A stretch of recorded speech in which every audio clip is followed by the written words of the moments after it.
বর্তমান সময়ের একটি প্রধান সমস্যার নাম হচ্ছে ওবেসিটি বা স্থূলতা।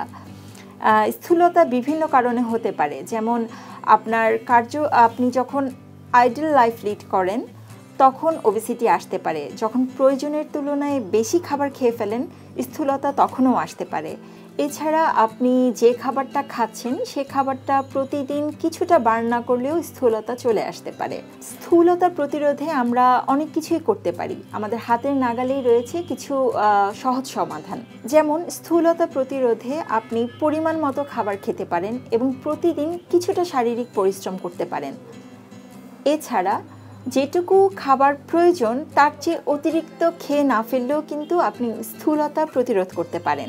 ওবেসিটি প্রতিরোধে আমরা যে খাবারগুলো অ্যাভয়েড করতে পারি সেগুলো হচ্ছে অতিরিক্ত মিষ্টি খাবার, আবার অতিরিক্ত ফল, মিষ্টি জাতীয় ফল, যেসব খাবার ফাস্টফুড হিসেবে আমরা গ্রহণ করে থাকি সে সকল খাবার, এছাড়া জুস এবং প্রক্রিয়াজাতকরণ যেসব খাবার আমাদের হাতের নাগালে আছে, যেটা আমরা চট করেই খেয়ে ফেলি, এইসব খাবার অ্যাভয়েড করলেই কিন্তু আমরা স্থূলতা মোটামুটি প্রতিরোধ করতে পারি।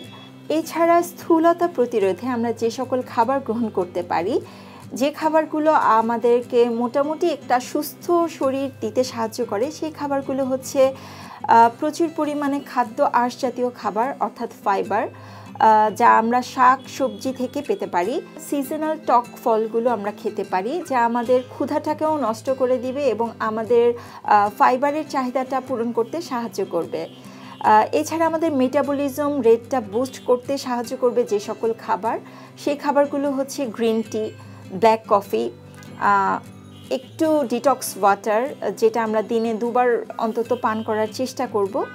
এছাড়া বাদাম, ছোলা, যা আমাদের অনেকক্ষণ ফুল রাখতে সাহায্য করবে, তাহলে আমরা অন্য খাবারের প্রতি আগ্রহ হারিয়ে ফেলবো। ওবেসিটি প্রতিরোধে আমরা যেটা করতে পারি তা হচ্ছে এক্সারসাইজ। একটা নির্দিষ্ট সময় ধরে আমরা যদি এক্সারসাইজ করি, হয়তো 20 থেকে 30 মিনিট যদি প্রতিদিন হাঁটি, তাহলে আমাদের স্থূলতা প্রতিরোধ করা সম্ভব। খাবার ধীরে ধীরে চিবিয়ে খাওয়া এবং যত দ্রুত সম্ভব রাতের খাবারটা শেষ করা এবং খাবার খাওয়ার সাথে সাথেই ঘুমিয়ে না পড়া নিয়মকানুন মেনে একটি স্বাভাবিক জীবনযাপনই করতে পারে আপনার স্থূলতা প্রতিরোধ। তাই একটি সঠিক নিয়মে জীবনটাকে অতিবাহিত করুন এবং স্থূলতাকে প্রতিরোধ করুন।